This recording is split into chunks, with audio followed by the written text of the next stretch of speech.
بسم اللہ الرحمن الرحیم ایاک نعبد و ایاک نستعین۔ میں سب سے پہلے اپنی الائڈ پارٹیز، اپنے اتحادیوں کا دل سے شکریہ ادا کرتا ہوں کہ ابھی بھی اور ہر مشکل وقت میں جس طرح آپ میرے ساتھ کھڑے رہے، آپ کا بہت بہت شکریہ۔ میں اپنے پارلیمنٹیرینز، اپنی ٹیم کا، میں آپ کا شکریہ ادا اس طرح کرتا ہوں کہ میں نے جو آپ کی کل شام کو جو آپ کے حالات دیکھے تو مجھے یہ احساس ہوا کہ آپ سب کو بڑے دل سے تکلیف تھی کہ جو ہمارا وہ سینٹ کا یہ ادھر حفیظ شیخ کے الیکشن میں جب ہارے ہیں، تو میں جو آپ سب کو دیکھا تو مجھے بڑا اچھا لگا، مجھے ایک ٹیم آپ میں نظر آئی، اور انشاءاللہ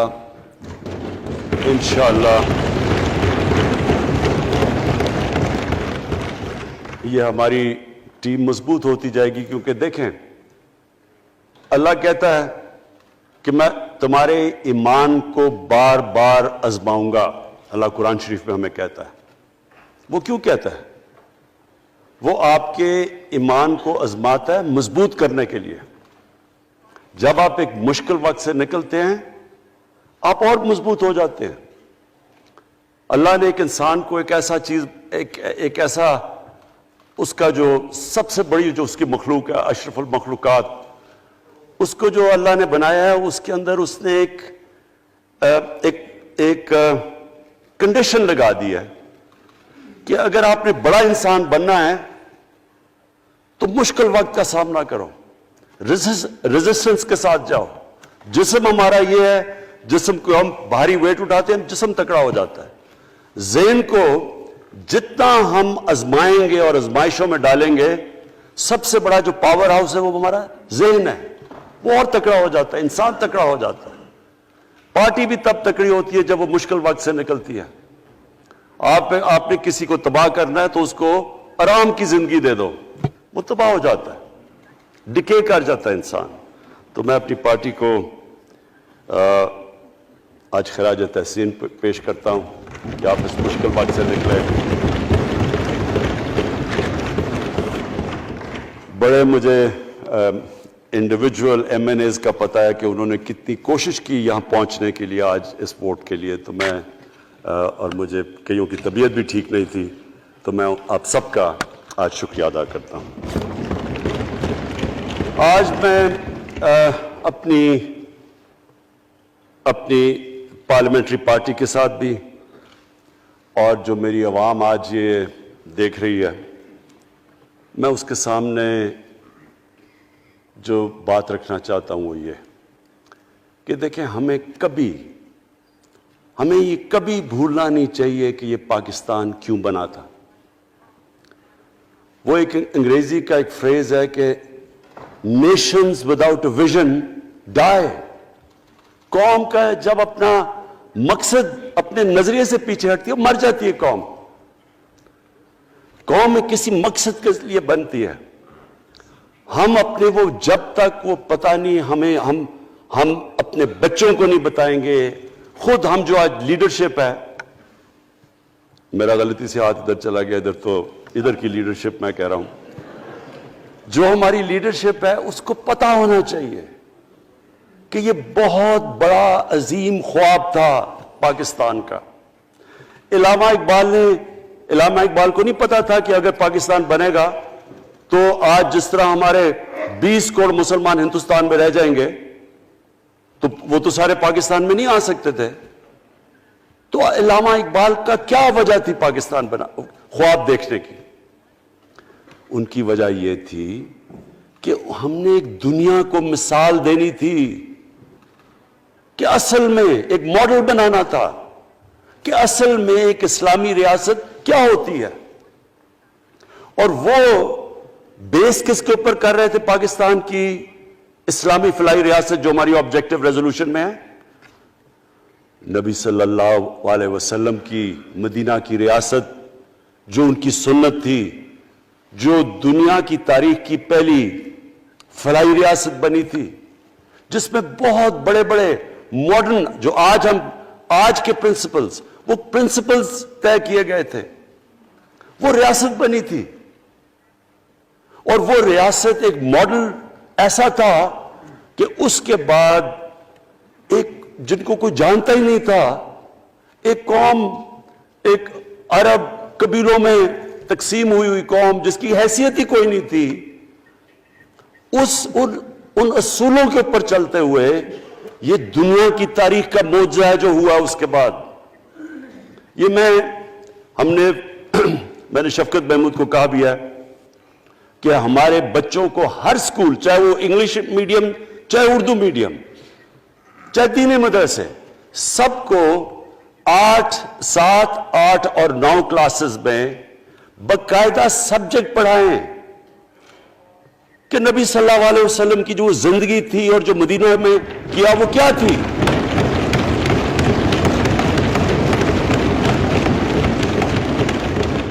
تاکہ ان کو پتہ چلے کہ اس ملک کا مقصد کیا تھا. بڑے لوگ جو پاکستان نہیں چاہتے تھے وہ کیا کہتے تھے؟ وہ کہتے تھے کہ پاکستان تو بن گیا تو آپ نے جو مسلمان ہندوستان میں رہ گئے ان کو آپ نے سیکنڈ کلاس سٹیزن بنا کے چھوڑ دیا. آج بیچارے مسلمانوں سے کیا ہو رہا ہے وہاں؟ تو وہ لوگ کہتے ہیں کہ اگر پاکستان نہ بنتا تو مسلمانوں کی زیادہ طاقت ہونی تھی. ایک ہندوستان میں اس طرح مسلمانوں کا برا حال نہیں ہونا تھا جو آج ہے. یہ ایک آرگیومنٹ دی جاتی ہے. اور اگر ہم پاکستان کو جس مقصد کے لیے بنا تھا اگر ہم ادھر نہیں لے کے جائیں گے تو وہ ٹھیک کہہ رہے ہیں. یہ تو نہیں تھا کہ وہاں ٹاٹا برلا تھے جو اربوں پتی اور یہاں یہ شریف اور زرداری اربوں پتی بن جائیں. اس لیے تو نہیں پاکستان بنا تھا. یہ بڑی ہمیں ری الائن کرنا چاہیے اپنے نظریے کی طرف. ہمیں اپنا رخ چینج کرنا چاہیے واپس کہ یہ بڑا عظیم خواب تھا پاکستان کا. اور وہ جو تاریخ تھی، وہ جو اصول انہوں نے سیٹ اپ کیے، جن لوگوں کی حیثیت ہی نہیں تھی، یہ تاریخ کا حصہ ہے کہ اس کے بعد انہوں نے دیکھتے دیکھتے 15، 20، 30 سالوں کے اندر دنیا کی امامت کی. صرف امامت ہی نہیں کہ وہ تو منگولیوں نے بھی دنیا بڑی جلدی سے فتح کر لی تھی. چنگیز خان نے بھی بڑی جلدی اس کی فوجوں نے فتح کر لی تھی. 100 سال کے بعد وہ ختم ہو گئے تھے. انہوں نے ایک دنیا کی عظیم سیویلائزیشن، جو ٹاپ سائنٹسٹ تھے، سارے دنیا کے ٹاپ سائنسدان، ایک عظیم کلچر. اور سب سے بڑی بات جو آج میں یہ کہنا چاہتا ہوں، انہوں نے اخلاقیات، ایک اخلاقی، ایک مورل سٹینڈرڈ سیٹ کی دنیا میں. جب مسلمان گئے انڈونیشیا اور ملیشیا، وہاں تو کوئی مسلمان کی فوج نہیں گئی، وہاں تو کوئی تلواروں سے نہیں فتح کیا. مسلمان تاجروں کا وہاں کردار دیکھ کے لوگ حیران ہو گئے کہ یہ کون لوگ آئے ہیں جو بالکل ان کی morality ایسی، نہ وہ کوئی دغا بازی کرتے تھے، نہ وہ کوئی دھوکہ دیتے تھے، اپنی زبان پہ کھڑے ہو جاتے تھے. لوگ ان سے امپریس ہو گئے کہ کون سی قوم ہے. دیکھیں اسلام ہم غلط فہمی میں ہیں، یہ سمجھتا ہے کہ جی تلوار سے اسلام پھیلا تھا. اسلام پھیلا تھا کہ وہ ایک انسان کے کیریکٹر کو ریفارم کرنے آیا تھا. ہم جب اللہ سے مانگتے ہیں، ہم نماز میں ایک ہی چیز مانگتے ہیں کہ اللہ ان کے راستے پہ لگا جن کے تو نے نعمتیں بخشی، ان کے نہیں جو غلط تباہی کے راستے پہ چلے گئے. صرف نماز میں ہم یہ چیز مانگتے ہیں، ہر روز ہم پڑھ کے یہ مانگتے ہیں. یہ 2 راستے ہیں، ایک ہے تباہی کا راستہ، ایک ہے عظمت کا راستہ.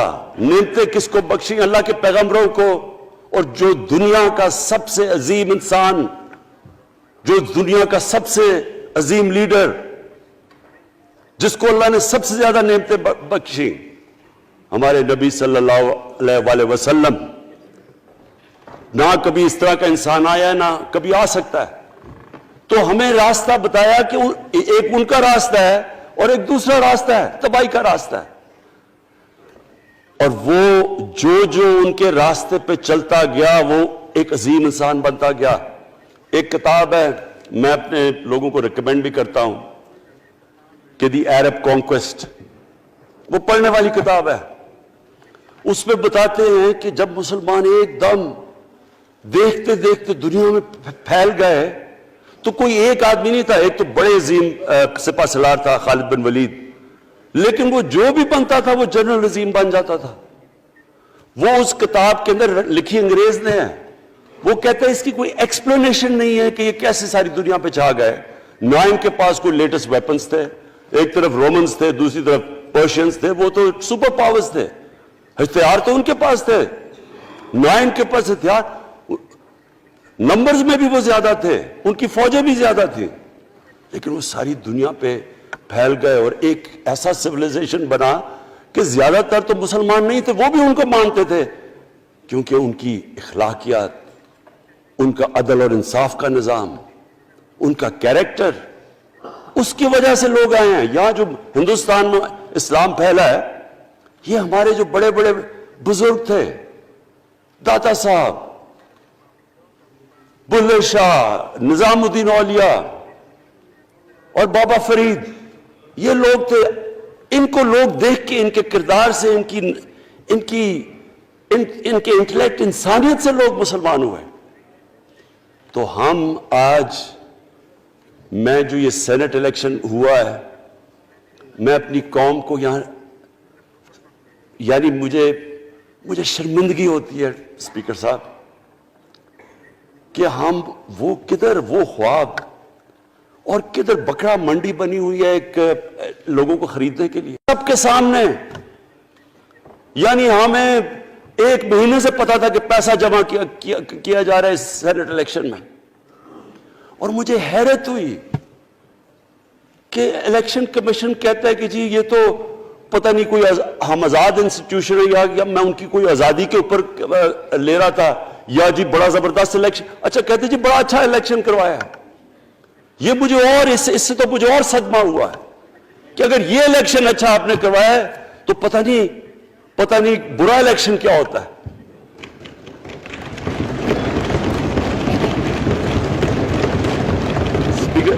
اسپیکر صاحب یہ دیکھیں، مجھے یہ افسوس یہ ہوتا ہے کہ ہم ایک چیز سمجھتے نہیں ہیں. ہم کہتے ہیں جی ہمارے معاشی حالات بہت برے ہیں. دیکھیں جی ہماری ڈیفیسٹ تھے، یہ ہمارے کرنٹ اکاؤنٹ، یہ جو بھی ہم کہتے ہیں قرضے چڑھے ہوئے ہیں. یہ جو قرضے چڑھے ہوئے ہیں یہ ایک بیماری کے سمٹمز ہیں. بیماری کچھ اور ہے. اخلاقی طور پہ ہماری قوم کو تباہ کیا ہے، پھر معاشی تباہی آتی ہے.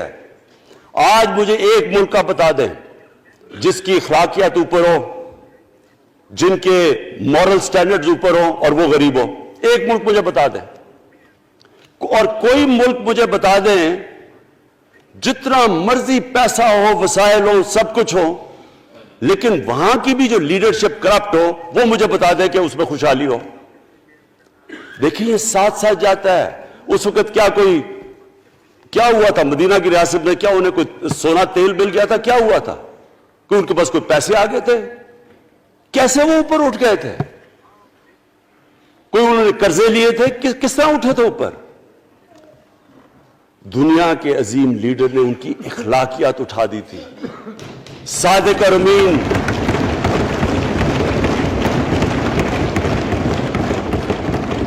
ایک قوم، انہوں نے ہمیں بتایا. ہمیں قرآن میں اللہ حکم کرتا ہے کہ ان کی سنت پہ چلو. اللہ جب ہمیں کہتا ہے ان کی سنت پہ چلو، کیا ہم اللہ کو کوئی فائدہ پہنچا سکتے ہیں؟ ہماری بہتری کے لیے کہتا ہے. قرآن شریف میں سب کچھ ہماری بہتری کے لیے اللہ نے، یہ تمہارے لیے بک آف گائیڈنس ہے ہمیشہ کے لیے، اور یہ ہماری بہتری کے لیے ہے. تو وہ جب ہمیں کہتا ہے کہ نبی صلی اللہ علیہ وسلم کے راستے پہ چلو، وہ ہماری بہتری کے لیے کہتا ہے. اور میں جس نے اس عمر میں ساری دنیا دیکھ لیا ہے، اسپیکر صاحب میں آپ کو بتاؤں، مجھے تکلیف ہوتی ہے دیکھ کے. جب میں یہ مغربی ملکوں میں جاتا ہوں، اسکینڈینیویا میں، سوئٹزرلینڈ میں، آپ وہاں کے اخلاقی سٹینڈرڈز دیکھیں، ان کی مورل سٹینڈنگز دیکھیں، شرم آئے گی آپ کو کہ جو ہمارے ملک میں ہو رہا ہے. اور یہ جو سینٹ کا الیکشن ہوا ہے، آپ کو افسوس ہوگا کہ ہم وہ کس کی امت ہیں ہم؟ کس کی امت ہیں؟ کس کے نام پہ پاکستان کا مطلب کیا؟ لا الہ الا اللہ، اس پہ یہ ہمارا ملک بنا تھا. اور آج دیکھیں ایک کرپٹ آدمی، دنیا میں ثابت کیا ہوا کرپٹ آدمی آصف زرداری، دنیا میں اس کے اوپر لکھا ہوا کہ مسٹر 10%، مضمون لکھے ہوئے ہیں، فلمیں بنی ہوئی ہیں اس کے اوپر. اور اس ملک میں لوگ کہیں جی ایک زرداری سب پہ بھاری، کیا کہ وہ رشوت دیتا تھا اس لیے سب پہ بھاری ہو گیا؟ کیا یہ ہمارا ملک؟ دوسری طرف دیکھیں، دوسری طرف یہاں بیٹھے ہوئے ہمارا لیڈر نواز شریف.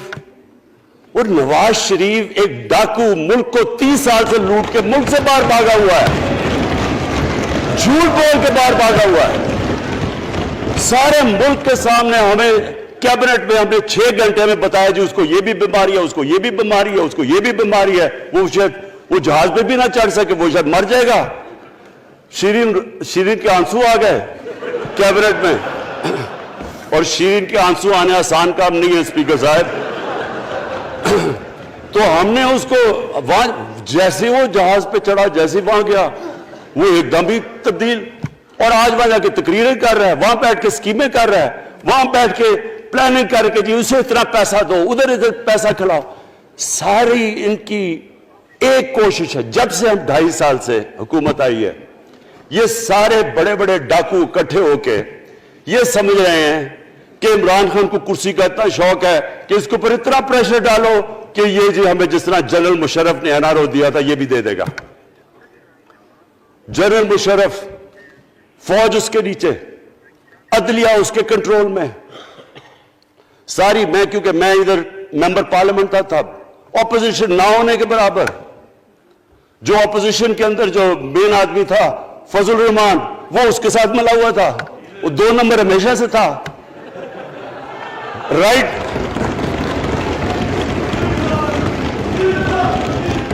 اور وہ آدمی جس کے پیچھے امریکہ ان کی جنگ لڑ رہا تھا، سب کچھ، وہ ان کے پریشر میں آ کے ان دونوں کو NRO دیا. اور اتنا بڑا اس ملک کے اوپر اس نے جرم کیا ہے. ان دونوں نے آ کے NRO لے کے دونوں ہاتھوں سے ملک لوٹا. اس کے بعد دونوں نے اس ملک کے اوپر 4 گنا زیادہ قرضہ چڑھایا. اسپیکر صاحب 6,000 ارب سے ہمارا قرضہ جو ٹوٹل لائبلٹیز 30,000 ارب پہ پہنچا دی. آج ہمارے اوپر کیا مسئلہ ہے؟ ہمیں یہ قرضوں کی قسطیں دیتے ہوئے بیچارے لوگوں کے اوپر بوجھ ڈالنا پڑتا ہے. یہ جو مہنگائی ہے اس کے بعد میں بعد میں بات کرتا ہوں، لیکن پہلے یہ بات کمپلیٹ کر لوں کہ دیکھیں اسپیکر صاحب، میں یہ 2.5 سال سے تماشے دیکھ رہا ہوں.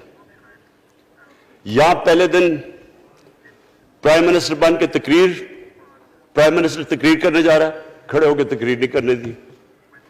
کیوں تقریر نہیں کرنے دی؟ کیونکہ ان کو پہلے دن سے ڈر تھا کہ یہ ہمارے جو کرپشن کے کیسز یہ معاف نہیں کرے گا. کرپشن کے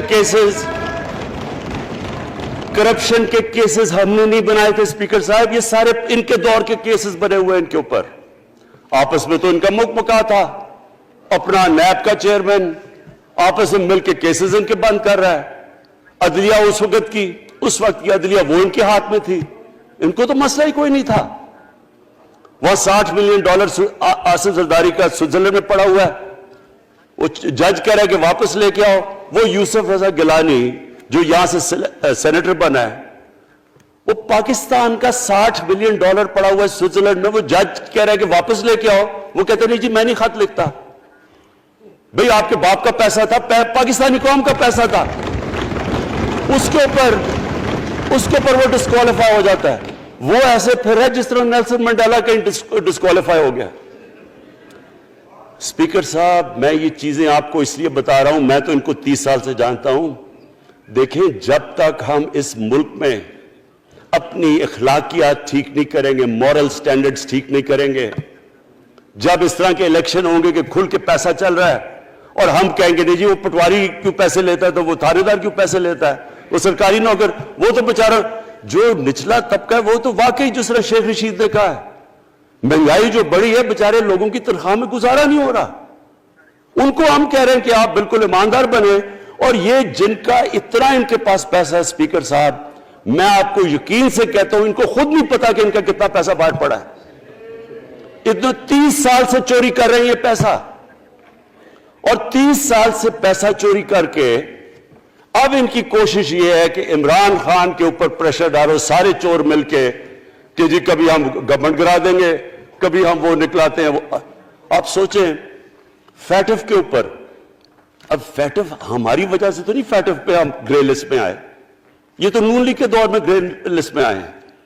اب اگر فیٹف کی بلیک لسٹ میں پاکستان جاتا ہے تو یہاں سب کو پتا ہے کہ سینکشنز لگ جائیں گی، تو آگے مشکل سے ہم نے اکانومی کو سٹیبلائز کیا، مشکل سے۔ اگر بلیک لسٹ میں جاتا ہے تو اکانومی سیدھی نیچے۔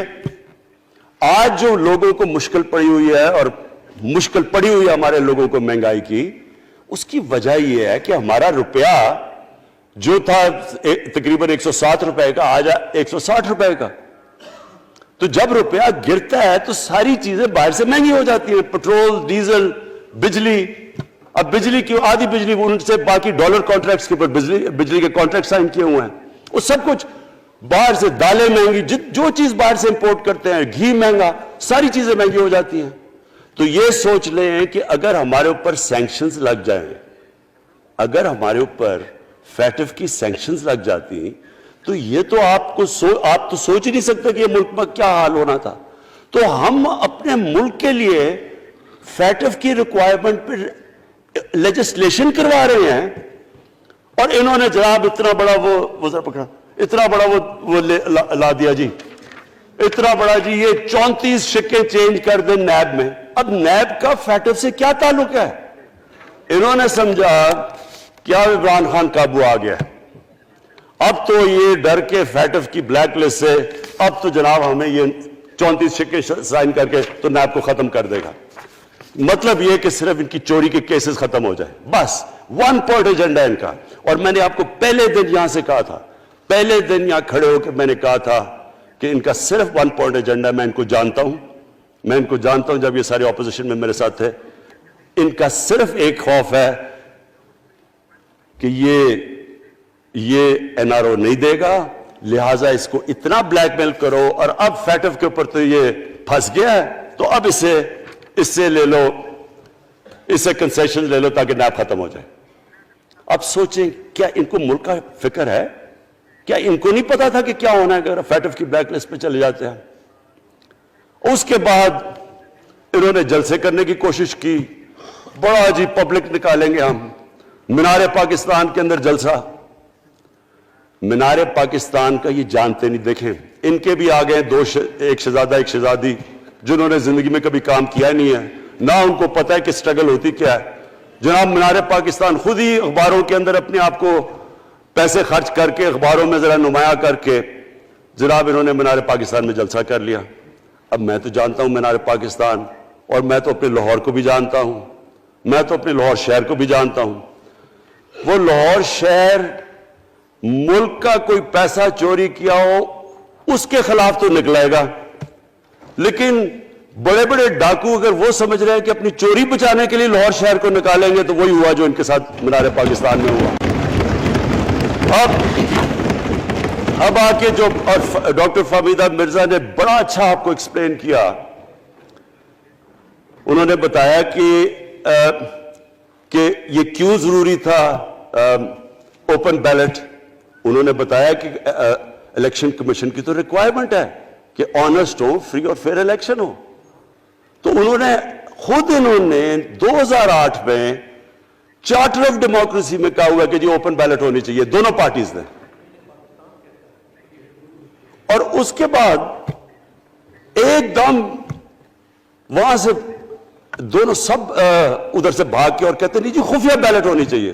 میں نے تب کہہ دیا کہ خفیہ بیلٹ کا ایک مقصد تھا، سارے مل کے کوشش کریں گے کہ حفیظ شیخ کو ہرائیں، اور وہ جو آدمی جیتا ہے پاکستان کا کرپٹ ترین آدمی۔ میں ایک چیز آپ کو آج کہتا ہوں، یوسف رضا کے آپ صرف ایسٹس دیکھ لیں، پرائم منسٹر بننے سے پہلے تھے اور اس کے بعد کیا ایسٹس ہیں، بس ایک چیز دیکھ لیں، کوئی آپ کو کچھ کرنے کی ضرورت نہیں ہے، آپ کو پتا چلے گا انہوں نے اس نے کیا کیا اپنے زمانے میں۔ تو اس کو لا کے یہاں بٹھا کے تو جناب انہوں نے سارا پیسہ لگا کے, اور ہمیں سب پتا تھا کیا ہو رہا ہے, اور اس کو جا کے جناب انہوں نے ہروا دیا حفیظ شیخ کو. اب کیا پیغام گیا سارے ملک میں اس کا؟ میں نے کیوں یہ آج ووٹ آف کانفیڈنس لی ہے, اس کا کیا پیغام گیا دنیا میں؟ سارے لوگوں کے سامنے اوپن ہارس ٹریڈنگ, لوگوں کو راتوں کو کال کر رہے ہیں, یا میں تو خاص داد دینا چاہتا ہوں, میرے ممبرز بیٹھے ہیں, خواتین بیٹھی ہیں جن کو کالیں گئی ہیں رات کہ جی 2 کروڑ سے ریٹ شروع ہوگا, ہم اب آپ کو آگے پیسے دیں گے.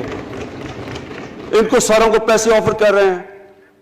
اور پھر اگر میں صرف الیکشن کمیشن کو ایک چیز کہنا چاہتا ہوں, آپ مہربانی کریں پاکستان کی ایجنسی سے صرف ایک سیکرٹ بریفنگ لیں, آپ ان کو اندازہ ہوگا کتنا پیسہ چلا اس الیکشن کے اندر, پتہ چلوائیں کیا ہوا اس الیکشن میں, تاکہ آپ اس طرح کی سٹیٹمنٹ نہ دیں کہ جی ہماری کوئی آزادی ختم کر رہی ہے. میں آپ کی آزادی ختم کر رہا ہوں یہ کہہ کے آپ کے کہ یہ جو الیکشن میں ہوا ہے. اسپیکر صاحب, میں آج اس اوکیزن کے اوپر, کیونکہ مجھے اس پہ کافی, میں 2.5 سال یہ بڑی چیزیں برداشت کرتا رہا ہوں, اور میں اس لیے صبر سے کرتا رہا ہوں کیونکہ ملک اتنا ہمارا مشکل میں ہے. جو ہمیں ٹائم ملا جب میری گورنمنٹ آئی, میں آپ کو یقین سے کہتا ہوں کہ ساری زندگی میری تو سٹرگل میں گزری. جو بھی آپ انسان کسی چیز میں کمپیٹ کرتا ہے, اگر آپ نے ملک میں اپنے سب سے ٹاپ 11 کھلاڑیوں میں پہنچنا ہے تو ایک بہت سارے ملک میں مقابلہ کر کے آپ وہاں پہنچتے ہیں, اس میں ایک بڑی سٹرگل ہوتی ہے, اونچ نیچ ہوتی ہے بڑی. اور پھر اگر آپ کو دنیا کے لیول پہ آپ کو اپنا, اگر آپ نے آپ کو منوانا ہے, اس کی اور ایک سٹرگل ہوتی ہے. اور میری اس سے زیادہ بڑی سٹرگل تھی کہ ایک آدمی جا کے ہاسپٹل بنانے کی کوشش کرے, اور وہ بھی کینسر ہاسپٹل, تو ایک وہ بہت بڑی سٹرگل تھی. پھر پالیٹکس میں لمبی سٹرگل رہی ہے, اکیلا تھوڑا سے لوگوں کے ساتھ شروع ہوا تھا, اور سٹرگل کر کے 14-15 سال تو مذاق اڑتا تھا میرا, سارے ہنستے تھے جب نام سنتے تھے میرا. تو ایک سٹرگل کر کے یہاں پہنچا ہوں. جو یہ 2.5 سال میں اسپیکر صاحب میں نے سٹرگل کی ہے, یہ میری زندگی کی سب سے مشکل سٹرگل تھی. اور کیوں مشکل تھی؟ کیونکہ جو یہ 10 سال میں اس کو ڈیکیڈ آف ڈارکنس کہتا ہوں, ایک ایک انہوں نے ادارہ تباہ کیا. صرف 10 سال پہلے اداروں کے حال دیکھ لیں, کوئی ادارہ اٹھا لیں, پی آئی لے لیں, ریلوے لیں, سٹیل مل 8 ارب روپے کا پروفٹ لے کے بیٹھی ہوئی تھی.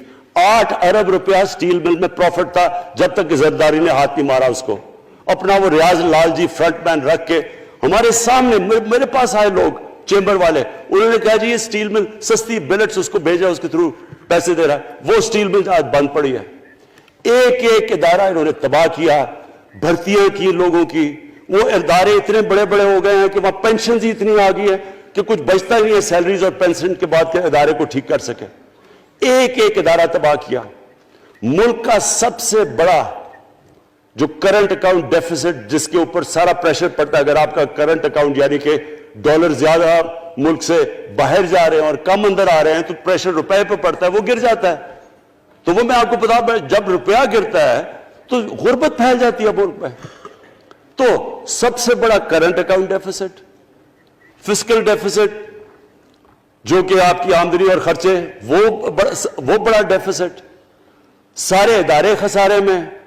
پاور کانٹریکٹس جو انہوں نے سائن کیے اسپیکر صاحب, یہ عمر ایوب آپ کو بتائے گا, وہ یعنی ایسے لگ رہا تھا کہ کسی دشمن نے آ کے ایک ملک کو نقصان پہنچانے کے لیے پاور کانٹریکٹ سائن کیے. ان کے اندر وہی پاور پروجیکٹس آپ کہیں اور دیکھ لیں کسی اور ملک میں, بلکہ اپنے ملک میں دیکھ لیں, اور وہ دیکھیں کہ انہوں نے کس پیسے بنائے, وہ کس پیسے پہ. گیس کا کانٹریکٹ سائن کیا ہم نے آ کے اسی ملک سے 30% کم پیسے پہ گیس کا کانٹریکٹ سائن کیا, ان کا ہی کانٹریکٹ چینج کیا. ساری گورنمنٹ جب اوپر سے پرائم منسٹر لگا ہوا پیسے بنانے, پرائم منسٹر ایک نوکری کر رہا ہے کس کے لیے, ایک دبئی کی کمپنی کے لیے. کبھی دنیا میں سنا ہے اس طرح؟ کبھی یہ مذاق سنا ہے جی کہ ملک کا پرائم منسٹر کسی دنیا کو دبئی کی کمپنی کے اندر نوکری کر رہا ہے؟ ادھر سے یہاں ڈیفنس منسٹر, ان کا فورن منسٹر, وہ دبئی کی کمپنی سے نوکری کر رہا ہے. اور وہ ایک انٹیریئر منسٹر، وہ کچھ سنا ہے سنتری بنا ہوا تھا کسی سعودی عربیہ کی کمپنی میں، مجھے نہیں پتا، کبھی یہ سنا ہے یہ ملک سے کسی ملک سے ایسا مذاق ہوا ہے؟ یہ سارے طریقے تھے اس ملک سے پیسہ منی لانڈر کر کے باہر لے جانا۔ آج مجھے یہ بتائیں، میں یہ جو سارے ہماری اپوزیشن ہے، میں ان سے سوچتا ہوں، میں کئی دفعہ ان کی شکلیں دیکھ کے پوچھتا ہوں ان سے کہ کیا آپ واقعی سمجھتے ہیں کہ آپ دونوں کے لیڈر ایماندار ہیں؟ کیا یہ واقعی سمجھتے ہیں کہ ان کی جو یہ دولتیں بڑی ہیں یہ ایمانداری سے بنی ہیں؟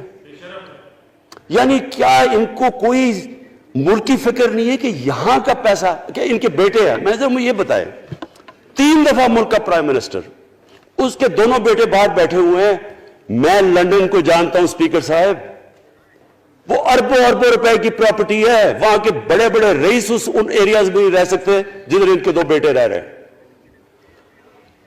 ملک سے بھاگ گئے جی، ہم پاکستانی شہری نہیں ہیں۔ کیوں پاکستانی شہری نہیں؟ کیوں یہاں بتا ہی نہیں سکتے کہ وہ پیسہ کدھر سے آیا جو انہوں نے اتنی بڑی پراپرٹیز لی ہوئی ہیں، اور یہ کچھ نہیں ہے جو انہوں نے بنامی پراپرٹیز لی ہوئی ہیں۔ کسی کو اندازہ ہی نہیں ہے ان کا کتنا پیسہ باہر پڑا ہے۔ زرداری کے پاس کیا تھا پہلے، اس کی جو باہر پراپرٹیز ہے، تو کیا ان لوگوں کو نہیں پتا کہ اس ملک کا پیسہ چوری کر کے یہ باہر لے کے جا رہے ہیں اور یہ پھر بھی ان کی سپورٹ کر رہے ہیں؟ اور یہ جو سینٹ کا الیکشن، کیا انہیں نہیں پتا کہ بڑا جی عقل مند پولیٹیشن ہے زرداری، لوگوں کو رشوت دے کے ان کو خرید رہا ہے؟ ساری قوم کے سامنے یہ ہو رہا ہے۔ میں یہ صرف آخر میں یہ کہنا چاہتا ہوں اس ایشو کو ختم کرتے ہوئے کہ دیکھیں اسپیکر صاحب، کوئی ملک آگے نہیں بڑھ سکتا ایسے۔ میں اکیلا عمران خان کو کرپشن کر کے کرپشن نہیں ٹھیک کر سکتا۔ میں عدلیہ کو کیا، کیسز تو عدلیہ میں یا نیب کے اندر ہے، میرا تو ان کے اوپر کوئی کنٹرول نہیں ہے۔ میں آج پاکستان کی عدلیہ کو اور نیب کو، جو آپ کو میری گورنمنٹ سے مدد چاہیے ہے کنوکشنز کرنے کے لیے، ساری چیزیں ایک طرف، یہ اس ملک کا سب سے بڑا مسئلہ ہے۔ جب تک آپ لوگوں کو سزا ہی نہیں دیں گے،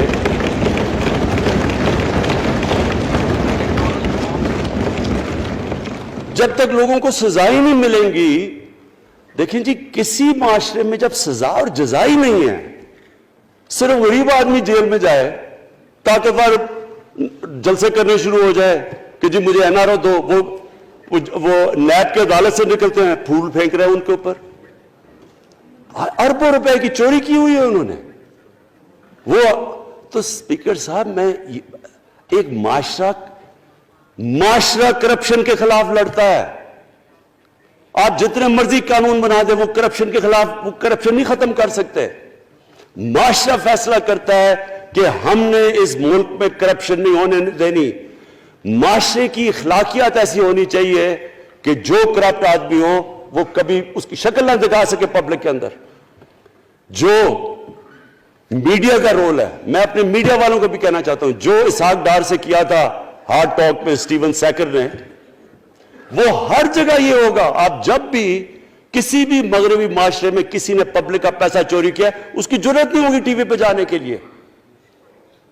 میں نے تو وہاں دیکھا ہوا ہے، بڑے بڑے نام، ایک دھبا لگتا ہے آپ کے اوپر کرپشن کا کیس، آپ سارے میڈیا سے باہر ہو جاتے ہیں۔ یہاں ہر روز شام کو بیٹھ کے اربوں روپے کی کرپشن کی ہوئی ہے، ان کو کسی نے قتل کیے ہوئے ہیں، اور آرام سے بیٹھ کے جراوہ میں لیکچر دے رہے ہوتے ہیں۔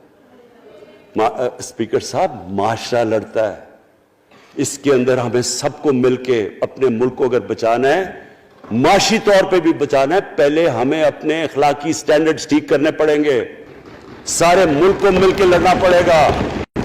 اگر ہم نے اپنے بچوں کے مستقبل کو بچانا ہے، اپنی آنے والی جنریشنز کو بچانا ہے، اس ملک کو ایک عظیم ملک بنانا ہے، تو وہ شروع ہوگا جب ہم مدینہ کے ریاست کے سب سے بڑے اصول عدل اور انصاف، کیونکہ انصاف اور عدل جب ایک معاشرے میں آ جاتا ہے، جب ایک معاشرہ کھڑا ہو جاتا ہے میریٹوکریسی کے اوپر، جب ایک معاشرے میں صرف ایک جو کرپٹ جتنا مرضی طاقتور ہو وہ جیل میں جاتا ہے اور عام آدمی اوپر آ سکتے ہیں، وہ معاشرہ تب آگے بڑھتا ہے۔ تو میں میں صرف اس کے اوپر یہ کہنا چاہتا ہوں کہ مجھے ساری قوم کی اس میں مدد کی ضرورت ہے. میں اپنی ساری زندگی کوشش کر چکا ہوں اور کرتا رہوں گا. میں تو اپنی پارٹی کو یہ بھی کہا تھا کہ اگر میری پارٹی ساری بھی چھوڑ دے میں اکیلا بھی ان کے خلاف لڑتا رہوں گا. میں تو کبھی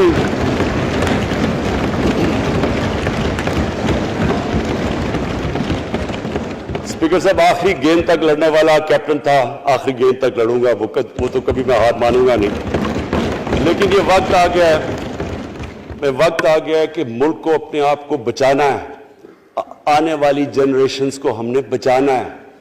ہم تب تک نہیں کر سکتے انفارچونیٹلی جب تک ہم سب مل کے فیصلہ کریں کہ یہ جو اوپر بیٹھے ہوئے ہیں جنہوں نے 30 سال سے ملک کو چوری کر رہے ہیں, ان کو ہم بجائے وہ صحافی جا کے کہہ رہے ہیں جی ہائی کورٹ کے اندر کی جی اس کو تقریر کرنی دینی ہے. وہ نیلسن منڈیلا جو باہر بیٹھا وہ تقریر کرنا چاہیے جی. پتہ نہیں عوام کو سننا چاہیے کہ وہ یہاں سے بھاگا کیسے, اس کے پیسے کیسے. یعنی کہ میں حیران ہو گیا تب. اور اب اسپیکر صاحب میں صرف مختصر بات کر دوں آگے کی. دیکھیں پاکستان ایک مشکل وقت سے نکل کے اب ہم ایک سٹیبل اور آگے بڑھنے کے سٹیج پہ آ گئے. ہماری اللہ کا شکر ہے. جو سب سے مشکل چیز ہوتی ہے کرنٹ اکاؤنٹ, بڑی دیر 17 سال کے بعد 5 مہینے پاکستان کا جو کرنٹ اکاؤنٹ ہے وہ سرپلس پہ چلا گیا. یعنی ہمارے جتنے ملک میں ڈالرز آ رہے ہیں اور جتنے باہر جا رہے ہیں اللہ کا کرم ہے زیادہ ڈالرز آ رہے ہیں. ہمارا روپیہ خود ہی, ہم پیسے نہیں لگا رہے اس کو, خود روپیہ اسٹرینتھ گین کر رہا ہے. یہ بڑا امپورٹنٹ ٹائم ہے کہ اس وقت, اور یہ اس کے باوجود کہ اس ملک میں کرونا ہوا, ساری دنیا کی اکانومیز کرونا میں بری طرح متاثر ہوئی, اس کے باوجود اوپر والے کے کرم خاص طور پہ. اور میں کہوں گا کہ ہماری جو ٹیم تھی, ہمارا جو جس طرح ہم نے مانیٹر کیا اور جس طرح ہم نے ڈیٹا بیس گیدر کیا اور ہم نے ہر ایک چیز فالو کر کے ہم نے جیسے اپنے لوگوں کو بچایا ہے. میں خاص طور پہ اپنی ٹیم یاسد عمر اور ہماری جو ٹیم تھی اپنے ڈاکٹر فیصل مین کو خاص طور پہ خراج تحسین پیش کرتا ہوں. تو اس مشکل وقت سے بھی آپ دنیا میں دیکھیں اور جس طرح پاکستان نکلا. اب دیکھیں آگے ہمارا چیلنج کیا ہے. ہمارا چیلنج یہ ہے کہ ہم اپنی جو ایکسپورٹس ہیں ان کو بڑھائیں, کیونکہ صرف گروتھ ایک ہی طرح ہوتی ہے ایکسپورٹ لیڈ. اللہ کا شکر ہے کہ بیرون ملک پاکستانیوں نے ریکارڈ پیسہ پاکستان بھیجا ہے جو کہ ہمارے ملک میں آیا ہے ریمیٹنسز کے. اب ہم نے انویسٹمنٹ کے اوپر لگے ہوئے ہیں. اس وقت سب سے زیادہ کمپنیز رجسٹر ہوئی ہیں SECP میں. اس کا مطلب کہ نئی انویسٹمنٹ پاکستان میں آنے والی ہے. لوگ تیار ہو گئے انویسٹ کرنے کے لیے. ہمارا صرف مسئلہ اسپیکر صاحب ایک ہے بجلی کا. یہ بڑا مسئلہ ہے. کانٹریکٹ مہنگے سائن کیے ہوئے, جس بجلی جو کانٹریکٹ سائن کیے ہوئے ہیں جس پہ وہ بجلی پروڈیوس ہو رہی ہے, بدقسمتی سے وہ اگر بجلی کی قیمت بڑھاتے ہیں تو لوگ آگے اور مشکلوں میں پڑے ہوئے ہیں. بجلی کی وجہ سے سب چیزیں مہنگی ہو جاتی ہیں. نہیں بڑھاتے تو قرضے, وہ جو گردشی قرضے ہیں وہ بڑھتے جا رہے ہیں. ہمارا ایک یہ چیلنج ہے. اس کے اوپر صرف اپنی قوم کو بتانا چاہتا ہوں کہ باقاعدہ ہم ہر طریقہ سوچ رہے ہیں کہ ہم نے اس میں سے کیسے ہم نے اپنے لوگوں کے اوپر بوجھ کم کرنا ہے. ایک تو میں اپنی ٹیم کو یہ بھی کامیابی دیتا ہوں کہ بڑی دیر اور مشکلوں سے IPPs کے ساتھ ہم نے نئے کانٹریکٹ سائن کیا جس کے اندر بہت پاکستان کا پیسہ بھی بچے گا اور جو آگے جا کے قرضہ بڑھنا تھا وہ نہیں بڑھے گا. جو میرے اوپر سب سے زیادہ پریشر ہے اس وقت اسپیکر صاحب وہ ہے مہنگائی کا. مہنگائی میں نے آپ کو بتا بھی دیا کہ مسئلہ ایک جب آپ کے روپیہ گرتا ہے تو جب چیزیں مہنگی ہو جاتی ہیں ایک وہ ہے. لیکن میں اپنی قوم کو صرف ایک چیز کہنا چاہتا ہوں کہ سب سے زیادہ اس وقت میری حکومت ایک ہی چیز پہ لگی ہوئی ہے کہ ہم کس طرح لوگوں کے اوپر مہنگائی کا بوجھ کم کریں. اس کے لیے ہم بڑی بڑی چیزیں آپ کے سامنے لے کے آئیں گے آنے والے دنوں میں, جس میں کوشش یہ ہے کہ ہم اپنے ملک میں جو سارا نچلا طبقہ ہے ان کو سبسڈائز کریں, اپنے اساس پروگرام کے ذریعے ان کو ڈائریکٹلی ہم فنڈ کریں. یہ انشاءاللہ آپ کے ساتھ آئے گا. ابھی میں نے ایکسپیریمنٹ ایک اور شروع کر دیا, وہ ایک ہفتے تک ابھی ٹرائل پہ ہے کہ ہم ایک پروگرام لے کے آ رہے ہیں کوئی بھوکا نہ سوئے. ہم نے خاص کچنز بنائے ہیں, ایریاز چوز کیے ہیں جدھر سب سے زیادہ بھوک ہے, تاکہ ہم کم از کم جب تک ہماری ملک اٹھتا ہے اوپر, ہم کم از کم ان تک کھانا پہنچائیں کہ ہمارے ملک میں کوئی بھوکا نہ سوئے. اور یہ پوری میں کیمپین شروع کرنے لگا ہوں. ہیلتھ کارڈ پنجاب کے اندر اور پختونخوا میں, پختونخوا کی گورنمنٹ کو تو میں خاص مبارک دیتا ہوں کہ انہوں نے سارے اپنے پختونخوا کے لوگوں نے خاندانوں کو کور کر لیا ہیلتھ انشورنس سے. یہ بڑے بڑے امیر ملکوں میں بھی ایسا نہیں ہوتا کہ ہر ایک خاندان کے پاس 10 لاکھ روپے کی انشورنس ہوگی, کسی بھی ہسپتال میں جا کے اپنا علاج کروا سکیں. میں خاص طور پہ محمود خان اور آپ کی کیبنٹ کو مبارک دیتا ہوں. پنجاب کیونکہ بہت بڑا ہے, انہوں نے بھی فیصلہ کر لیا ہے. عثمان بزدار آپ کی اور آپ کی ٹیم کو میں خاص مبارک دیتا ہوں کہ اس سال کے اینڈ تک وہ سارے پنجاب کے اندر ہیلتھ کارڈ پہنچا دیں گے. یہ ایک عام آدمی کے لیے سب سے بڑی, کم از کم جیسے جیسے ہم اپنے ملک کو اٹھا رہے ہیں تو کم از کم ہم لوگوں کی بنیادی ضروریات پوری کریں. اور جو کسان ہیں جی, کسانوں کے لیے ایک بڑا زبردست پروگرام لے کے آ رہے ہیں. اس کے اوپر بھی ہمیں بڑا برین سٹارمنگ کی ہے کہ کیسے ہم کسان کی مدد کر سکتے ہیں. پرابلم تو ہمارے پاس یہ ہے نا کہ جتنا ہم پیسہ اکٹھا کرتے ہیں آدھا پیسہ قرضوں کی قسطوں پہ چلا جاتا ہے, تو پیسہ کم بچتا ہے. لیکن ہم نے فیصلہ کیا کسانوں کے اوپر ہم خاص زور دینے لگے ہیں تاکہ وہ بعد میں بات کروں گا. تو 2 چیزیں اور جی. دیکھیں, میں قوم سمجھتی ہے نا کہ اب ہم کیسے یہ جو قرضے ہمارے اوپر چڑھے ہوئے ہیں ان سے کیسے نکلنا ہے. اس سے صرف ایک ہی طریقہ نکلنے کا کہ ہم اپنے ملک میں دولت کے اندر اضافہ کریں, ویلتھ کریشن کریں. اس کے لیے ہم کیا کرنے جا رہے ہیں؟ اس کے لیے ہم نے میگا پروجیکٹس بنائے ہوئے ہیں. ایک ہے راوی سٹی لاہور, دوسرا اس وقت ایک والٹن کے اوپر ایک ہم بزنس سینٹر بنانے لگے ہیں لاہور کا, وہ بہت میگا پروجیکٹ ہے. اور پھر تیسرا جو ہے ایک جزیرہ بنڈل آئلینڈ کراچی سے تھوڑے 1-2 کلومیٹر کے فاصلے پہ. ان سے یہ کیوں کرنے جا رہے ہیں, میں صرف لوگ سمجھیں کہ کیوں. ایک تو یہ ہمارے شہر پھیلتے جا رہے ہیں, جتنا شہر پھیلتا جائے گا نہ آپ ان کو سیوریج دے سکتے ہیں, نہ پانی دے سکتے ہیں, نہ صفائی کر سکتے ہیں. تو جو دنیا کے ماڈرن سٹیز ہیں وہ اوپر جاتے ہیں, یعنی وہ بلڈنگ اوپر جاتی ہے, بجائے اگر آپ پھیلتے جائیں تو مشکل ہو جاتا ہے سرو کرنا. تو ایک تو ماڈرن سٹیز پہلی دفعہ بنا رہے ہیں پاکستان میں اسلام آباد کے بعد. ایک وہ راوی سٹی, وہ بہت ضروری ہے. اس سے لاہور کا جو پانی نیچے جاتا جا رہا ہے وہ ہم وہاں بیراج بنا کے پانی اس کا بچانے لگے ہیں. اور دوسرا ماحولیات کے لیے وہاں ہم بہت بڑے پیمانے پہ اربن فارسٹ اور درخت اگانے لگے ہیں, کیونکہ وہاں لاہور میں بہت بڑا پرابلم ہے اس کا. وہی بنڈل آئلینڈ کا بھی مقصد یہ ہے کہ وہاں سارا سیوریج جا رہا ہے کراچی کا, اس کی سیوریج کو ٹریٹ کریں اور ایک ماڈرن سٹی بنائیں, بجائے کراچی پھیلتے پھیلتے حیدرآباد پہنچ جائے, ایک پوری اوپر سٹی بنائیں جو ایک ماڈرن سٹی ہو. تو لیکن اس کا اصل مقصد یہ ہے کہ اس سے پیسہ جنریٹ ہوگا, اربوں کھربوں روپیہ ہم جنریٹ کریں گے, اور اس پیسے سے ہم پھر یہ قرضے واپس کریں گے. اور دوسری چیز, باہر سے انویسٹمنٹ آئے گی. بیرون ملک پاکستانی جو سب سے بڑا ملک کا احساس ہے, وہ باہر آ کے وہ ان کے اندر انویسٹ کرنے کے لیے تیار ہے, ان بڑے بڑے پروجیکٹس کے اندر.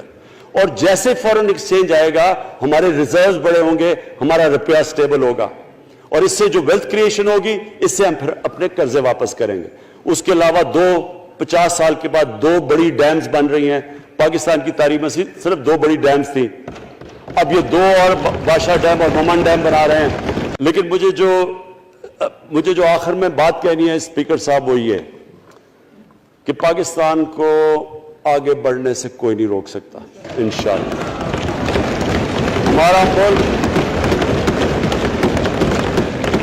ہمارے ملک میں, کیونکہ میں شاید ہی لوگ اتنا اپنے ملک کو انہوں نے اس طرح دیکھا جیسے میں نے سارا ملک پھیرا ہوا ہوں. اللہ نے ہر قسم کی نعمت دی ہے. اس ملک میں جو پوٹینشل ہے شاید ہی کسی ملک میں ہے. اس کا جو لوکیشن ہے جیو اسٹریٹجک وہ بھی شاید ہی کسی ملک کے پاس ہے. 12 موسم اللہ نے دیے ہوئے ہیں, یہاں اوپر سے لے کے نیچے تک کچھ بھی اگا سکتے ہیں. زرخیز زمین ہے جس کو ہم صحیح طرح استعمال نہیں کر پا رہے کیونکہ ہماری ساری پروڈکٹیوٹی بڑی کم ہے, ٹیکنیکس بڑی پرانی ہیں. چائنا کے ساتھ مل کے اس طرف بھی ہم جا رہے ہیں کہ اپنی پروڈکٹیوٹی بڑھانے کے لیے. اس ملک کے اندر سب سے بڑی چیز ایک نوجوان آبادی ہے, اور آگے جو ایک جو جسے کہتے ہیں کہ اگلی جو ریولوشن, 4th انڈسٹریل ریولوشن کے بعد یہ جو ٹیکنالوجی کی ریولوشن آ رہی ہے, اس میں ہمارے پاس ایک ینگ آبادی ہے اور اس کے اوپر اب ہم پورا زور لگائیں گے. اور انشاءاللہ یہ جو ہماری آبادی ہے یہ ہی ایک ینگ آبادی پاکستان کو اٹھا دے گی اگر ہم ان کو صحیح معنی میں ٹیکنیکل ایجوکیشن دے دیں. جو میں الیکشن کمیشن کیونکہ بڑے ناراض ہو گئے تھے کہ میں نے کہا وہ الیکشن کے اوپر میرے کامنٹس تھے, میں ان کو یہ کہہ دوں کہ ہم نے یہ فیصلہ کیا ہے الیکٹرل ریفارمز کا.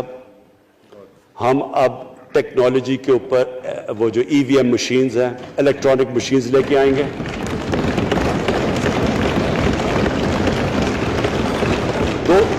دو چیزیں کر رہے ہیں. اوورسیز پاکستانیز کے لیے آپ پورے لگے ہوئے ہیں کہ اوورسیز پاکستانیز بھی ووٹ ڈال سکیں, اور دوسری چیز الیکٹرانک مشینز لے کے آ رہے ہیں. اور کیونکہ یہ الیکٹرانک مشینز کے بغیر ہمیں الیکشنز نہیں کرنے چاہیے, نہیں تو جو ہارتا ہے وہ کہتا جی داندلی ہو گئی.